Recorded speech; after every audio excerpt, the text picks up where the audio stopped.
వేరు. ప్రభుత్వ ఖజానా నుంచి జీతం తీసుకునేటువంటి కాంట్రాక్ట్ ఉద్యోగులను రెగ్యులరైజ్ చేస్తామని ప్రభుత్వం స్పష్టంగా చెప్పింది. దానికి మేము కట్టుబడి ఉన్నాం. థర్డ్ పార్టీ నుంచి ప్రభుత్వంతో సంబంధం లేకుండా అవుట్ సోర్సింగ్ కింద జీతాలు తీసుకున్నటువంటి వాళ్లకు అక్కడ రూల్ ఆఫ్ రిజర్వేషన్ లేదు. మనం చేద్దామన్నా దానికి సుప్రీంకోర్టు గైడ్ లైన్స్ ఉన్నాయి, జడ్జిమెంట్స్ ఉన్నాయి. రూల్ ఆఫ్ రిజర్వేషన్ లేనటువంటి చోట ప్రభుత్వం ఖజానా నుంచి జీతం తీసుకున్నటువంటి వాళ్ళకు చేసేటువంటి అవకాశం కూడా చట్టం కూడా అనుమతించేటువంటి పరిస్థితి లేదు.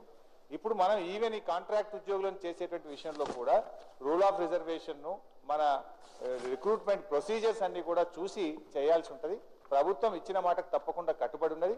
ఇచ్చిన మాటకు మేము కట్టుబడి ఆ ఉద్యోగస్తులందరినీ కూడా రెగ్యులరైజ్ చేస్తాం. ఎందుకంటే కాంట్రాక్ట్ వ్యవస్థ అనేది శ్రమదోపిడికి నిలయమని చెప్పి మేము నాలుగు చెప్పినాము.